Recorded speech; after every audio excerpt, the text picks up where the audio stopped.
பால் பாலபாஸ்கரன் கொடுக்கும் சிலுவையின் செய்தியை கேட்டுக்கொண்டிருக்கும் சகோதர சகோதரிகளையும் நண்பர்களையும் இச்செய்தி மூலமாக சந்திப்பதில் பெரும் மகிழ்ச்சி அடைகிறோம். தாம் ஒருவரே ஞானமுள்ளவருமாயிருக்கிற தேவனுக்கு இயேசு கிறிஸ்துவின் மூலமாக என்றென்றைக்கும் மகிமையும் கனமும் உண்டாவதாக. ஆமீன்.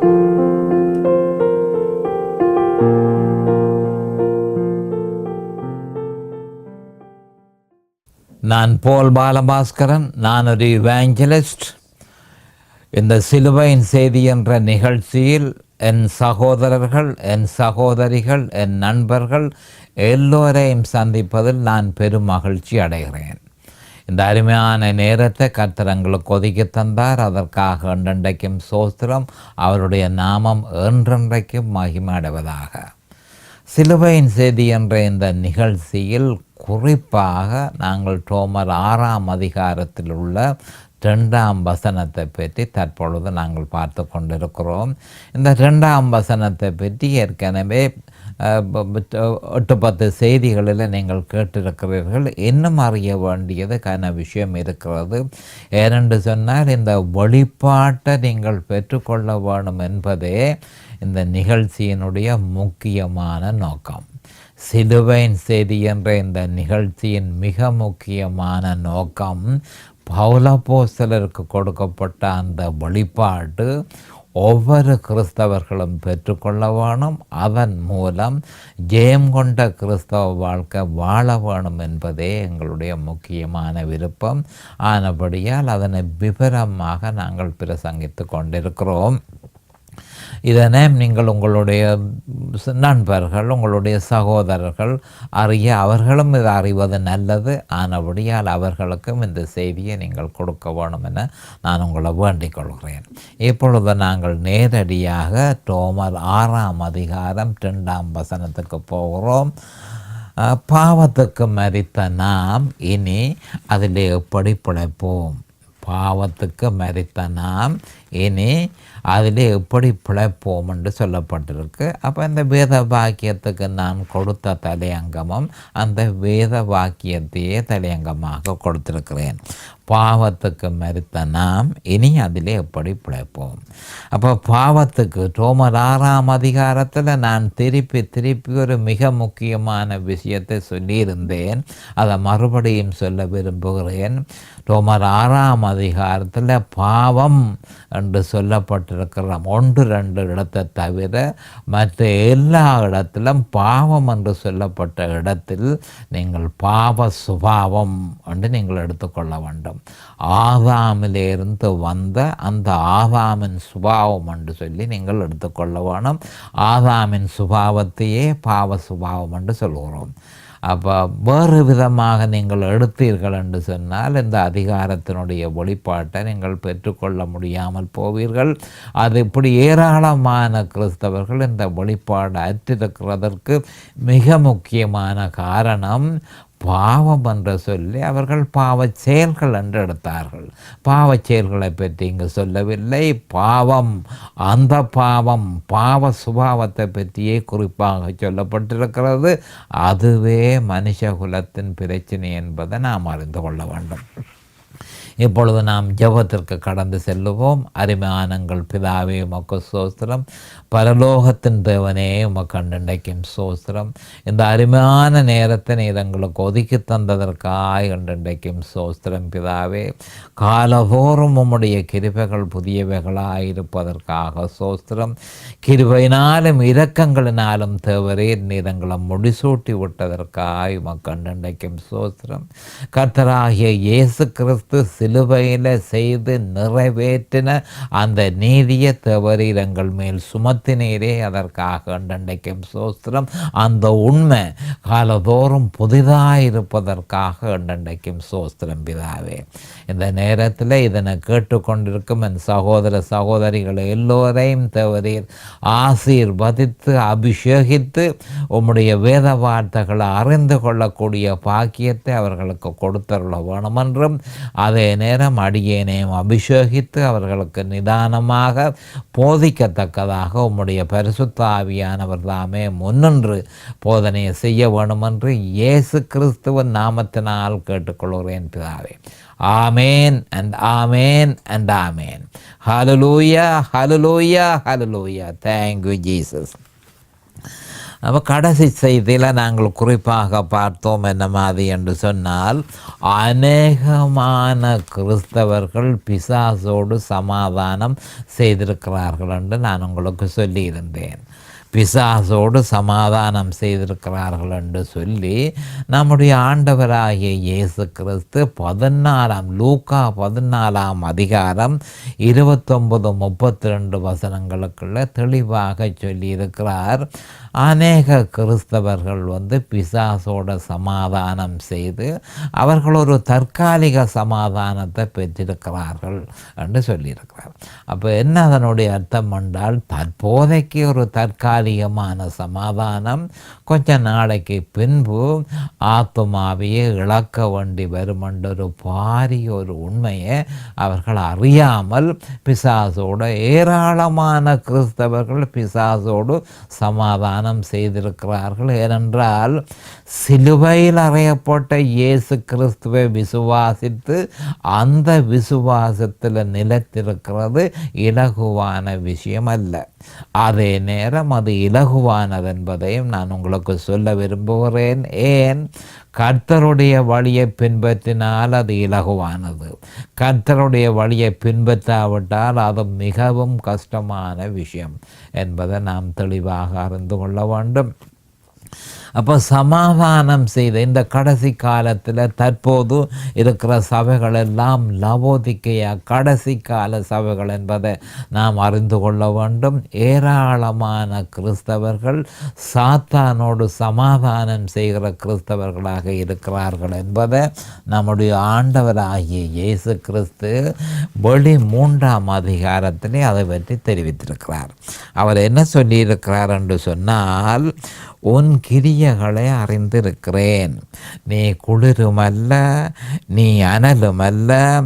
நீ குளிராயாவது அனலாயாவது இருந்தால் நலமாயிருக்கும். அப்போ லவோதிக்கேயா சபையில் உள்ள ஆல்மோஸ்ட் எல்லா கிறிஸ்தவர்களுக்கும் அவர் சொல்கிறது என்ன மாதிரி என்று சொன்னால், உன் கிரியைகளை அறிந்திருக்கிறேன். உன் கிரியைகளை நான் பார்க்கும் பொழுது உன் விசுவாசம் எங்கே இருக்கு என்று சொல்லி நான் இலகுவாக அறிந்து கொள்ளக்கூடியதாக இருக்கிறது. நீ குளிருமல்ல. அதே நேரம் உன் கிரியைகளிலே இருந்து நான் அறிகிறது என்னன்னு சொன்னால், நீ குளிருமல்ல, நீ அனலுமல்ல. அப்போ கிறிஸ்துவ அனலுமல்லன்னு சொல்லிக்க நீ கிறிஸ்துவோட சேர்ந்து அவருக்குள்ள நீ பலப்படவில்லை. அதே நேரம் கிறிஸ்துவை விட்டு நீ விலகி போகவும் இல்லை. ரெண்டும் இல்லாத ஒரு இக்கட்டான ஒரு நிலைமையில் இருக்கிற. குளிருமல்ல அனலுமல்ல. நீ குளிராயாவது அனலாயாவது இருந்தால் நலமாயிருக்கும். இப்படி நீ குளிருமின்றி அனலுமின்றி வெது வெதுப்பாய் இருக்கிறபடியினால் உன்னை என் வாயில் நின்று வாந்தி பண்ணி போடுவேன் என்று கர்த்தராகிய இயேசு கிறிஸ்து சொல்லி இருக்கிறதை நாம் ஞாபகப்படுத்திக் கொள்ள வேண்டும். மிக முக்கியமான விஷயம். அப்போ நாங்கள் கவனிக்க வேண்டிய விஷயம், இந்த விசுவாசத்தை நாங்கள் பராமரிக்க வேணுமா இருந்தால் பாவத்தோடு நாங்கள் கதைக்க வேண்டிய அவசரம் இல்லை. பாவத்தோட சம்பாஷணை செய்ய வேண்டிய அவசரம் இல்லை. அப்போ நாம் பாவத்துக்கு இல்லை என்று சொல்ல வேண்டியதில்லை. அப்போ பாவத்தோடு இல்லை என்று சொன்னால் பாவத்தோடு நாங்கள் கதைக்கிறோம். ஆனால் வசனம் சொல்லுவது என்ன மாதிரி என்று சொன்னால், பாவத்துக்கு மறுத்த நாம் இனி அதிலே எப்படி பிழைப்போம். அப்போ பாவத்துக்கு நீங்கள் இல்லை என்று சொல்ல வேண்டிய அவசரம் இல்லை. அதுக்கு பதிலாக கிறிஸ்துவுக்கு ஆம் என்று சொல்ல வேண்டியது மிக முக்கியமாக இருக்கிறது. இதைத்தான் நாங்கள் கவனமாக வேணும். இப்படியாக நாங்கள் செய்வோமா இருந்தால் பரிசுத்த ஆவியானவர் நம்மில் மகா வல்லமையாக செயல்பட்டு பாவம் நம்ம மேற்கொள்ளாதபடிக்கு அவர் பாதுகாத்து கொள்வார். கவனமாக இந்த விஷயத்தை கேட்டுக்கொள்ளுங்கள். அப்போ கிறிஸ்தவர்கள் வேதவாத்தியம் சொல்கிறது, பாவத்துக்கு மரித்த நாம் இனி அதில் எப்படி பிழைப்போம். அப்போ என்ன சொல்லப்படுதுன்னு சொன்னால், கிறிஸ்தவர்களை பார்த்து நேரடியாக பரிசுத்த ஆவியானவர் சொல்லியிருக்கிறார், பாவத்தோட உனக்கு என்ன சம்பாஷணை, நீ பாவத்துக்கு மரித்து போனாயா இருந்தால் பாவத்தோடு எப்படி நீ சம்பாஷணை செய்ய முடியும்? அப்போ இல்லை என்று நீ பாவத்துக்கு சொல்ல போகிறதா இருந்தால் நீ பாவத்துக்கு மரிக்க இல்லை. மரிக்காதபடியால் தான் பாவத்தோடு நீ சம்பாஷணை செய்கிறாய்.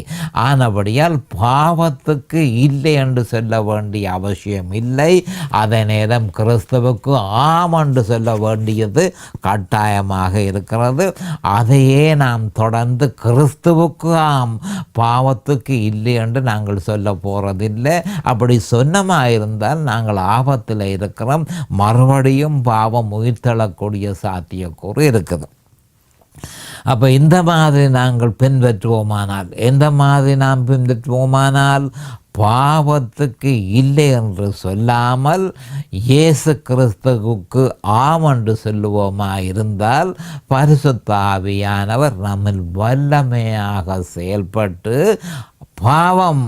அந்த பாவம் நம்ம மேற்கொள்ளாதபடிக்கு அவர் நம்ம பாதுகாத்து கொள்வார் என்று சொல்லப்பட்டு கிடக்கு. ஏனென்று சொன்னால் ரோமர் 6:14 என்ன சொல்லப்பட்டிருக்கு? நீங்கள் நியாயப்பிரமாணத்துக்கு கீழ்ப்பட்டிராமல் கிருபைக்கு கீழ்ப்பட்டிருக்கிறபடியால். அப்போ நியாயப்பிரமாணத்துக்கு கீழ்ப்பட்டிராமல் என்று சொன்னால் அதனுடைய அர்த்தம் என்ன? இல்லை என்று நாங்கள் சொல்லுகிறோம். பாவத்துக்கு இல்லை என்று சொல்லுகிறோம். அப்போ நியாயப்பிரமாணத்துக்கு கீழ்ப்பட்டிராமல் கிருபைக்கு கீழ்ப்பட்டிருக்கிறபடியால் இயேசு கிறிஸ்துவுக்கு ஆம் என்று சொல்லுகிறோம். அப்படி நீங்கள் செய்வீர்களாயிருந்தால் பாவம் உங்களை மேற்கொள்ளாது.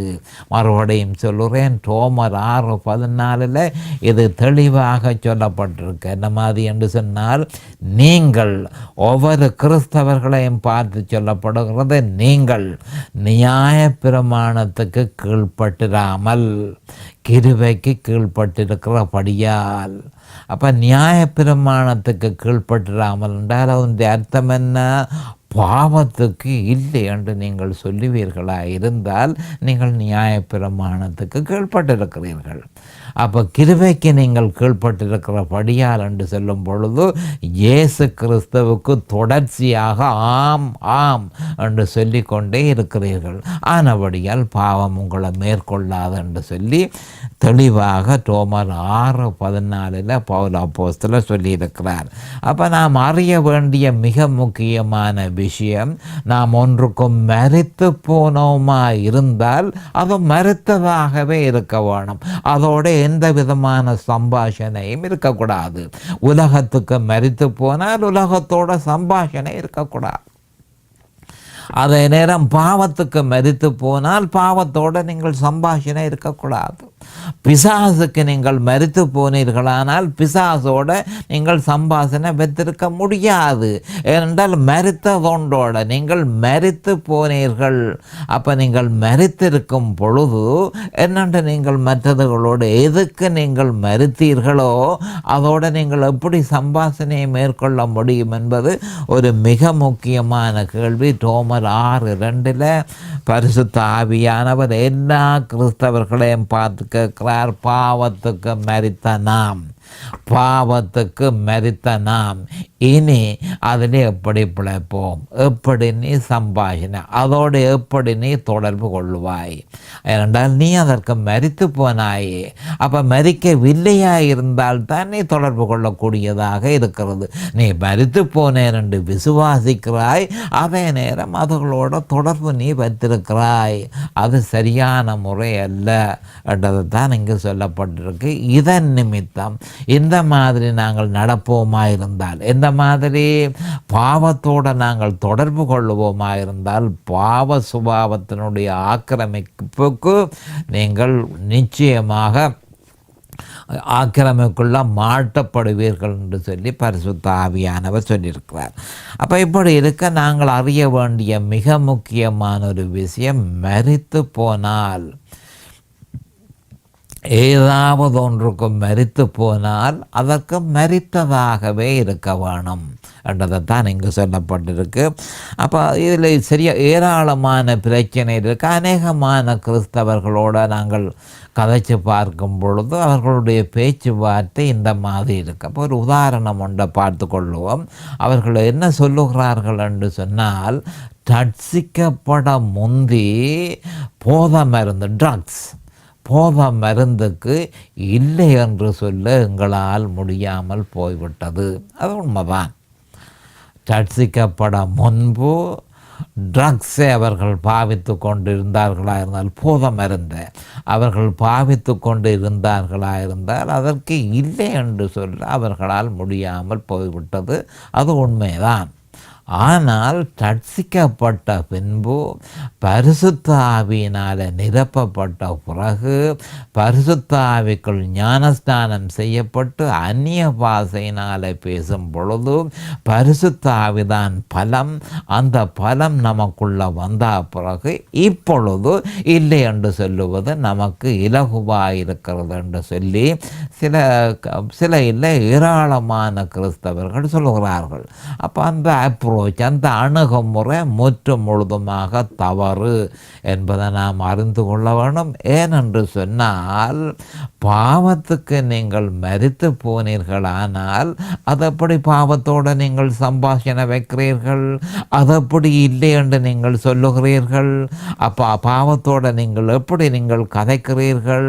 ஆனபடியால் அந்த அணுகுமுறை தவறு. அப்போ கிறிஸ்துவுக்கு ஆமென்று சொல்ல வேண்டியதே கிறிஸ்தவனுடைய நியதியே தவிர பாவத்துக்கு இல்லை என்று சொல்லுறதல்ல கிறிஸ்தவனுடைய அணுகுமுறை என்பதை நாம் தெளிவாக அறிந்து கொள்ள வேண்டும்.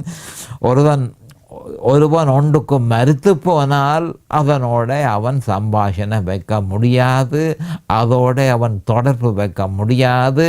தொடர்பு வைத்தால் அவன் அதற்கு மரிக்கவில்லை என்பதே உண்மையாக இருக்கிறது.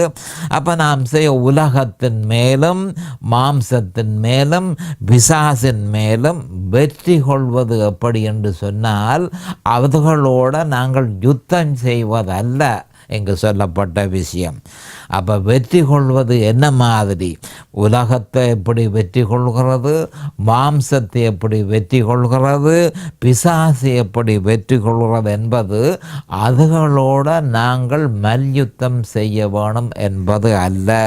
அந்த மல்யுத்தம் ஏற்கனவே நம்முடைய ஆண்டவராகிய இயேசு கிறிஸ்து கல்வாரி சிலுவையில் பாரிய வெற்றி, அதுகளோட யுத்தங்கள் எல்லாம் செய்து பாரிய வெற்றியை கல்வாரி சிலுவையிலே அவர் ஈட்டி இருக்கிறார்.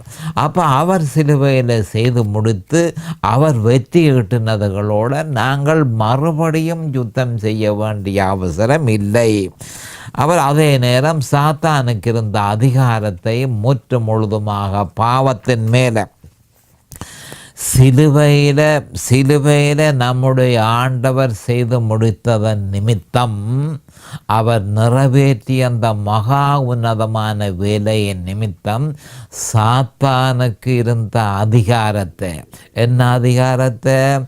அதாவது கிறிஸ்தவர்கள் பாவம் செய்தால் அவர்களை சிறைக்குள்ள உட்படுத்துகிற அந்த அதிகாரம் தேவனால சாத்தானுக்கு கொடுக்கப்பட்டது. நம்முடைய ஆண்டவராகிய இயேசு கிறிஸ்து சிலுவையில் தன்னை பலியாக கொடுத்து தன் பரிசுத்த இரத்தத்தை சிந்தி அந்த இரத்தத்தின் மூலமாக சகல பாவத்தினுடைய பாவங்களுடைய கடன்கள் எல்லாவற்றையும் முற்று முழுதுமாக அவர் செலுத்தி இருக்கிறபடியினால் சிலுவையில் சாத்தானுக்கு இருந்த அதிகாரத்தை அவர் எடுத்து போட்டார்.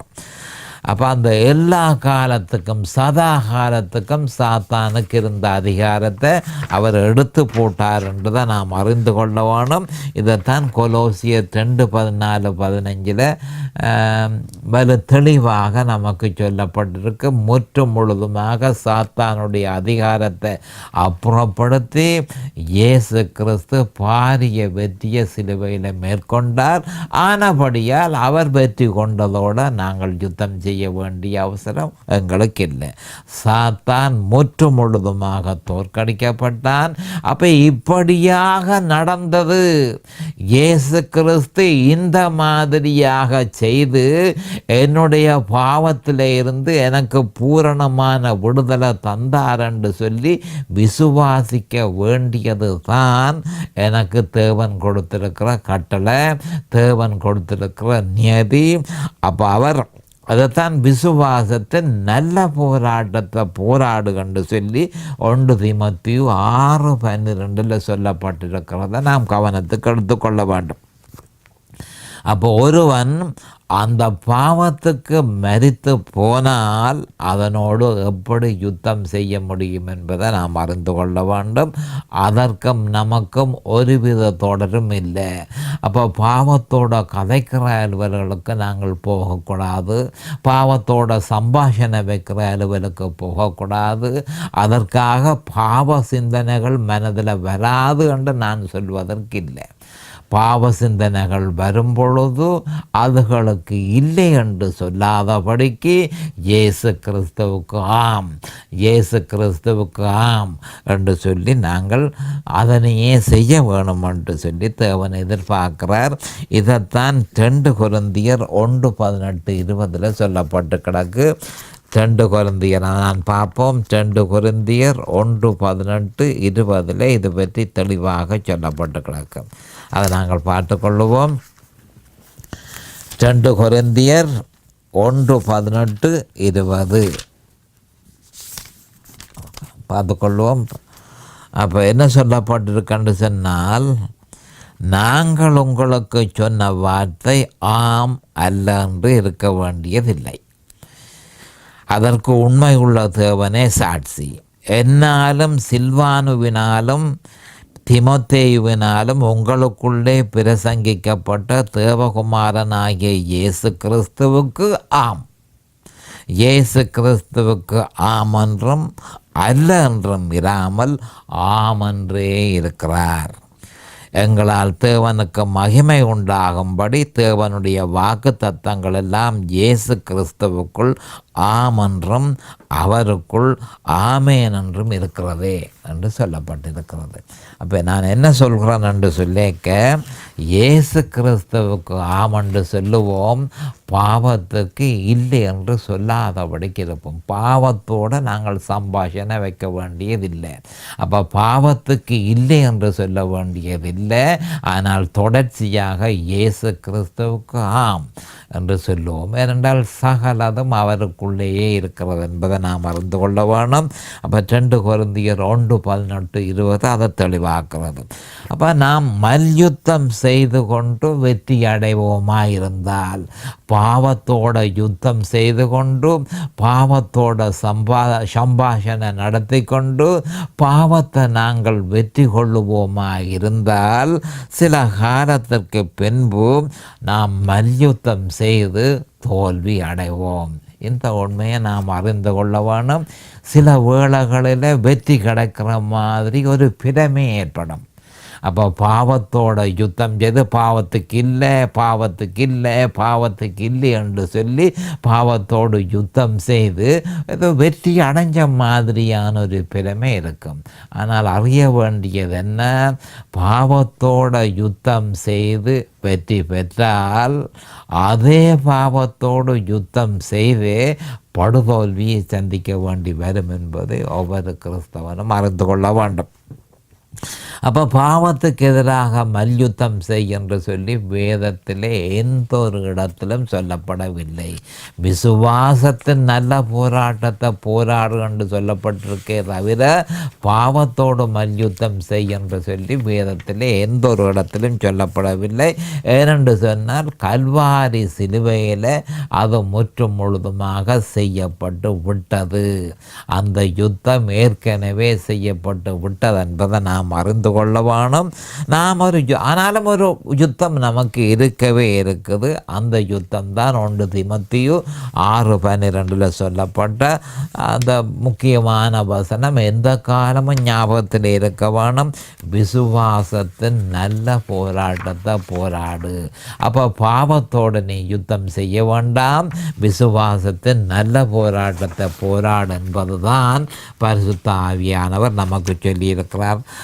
அநேகமான கிறிஸ்தவர்கள் தவறான யுத்தத்தை தவறான நேரத்தில் தவறான இடத்துல செய்கிறார்கள் என்பதை நாம் அறிந்து கொள்ள வேண்டும்.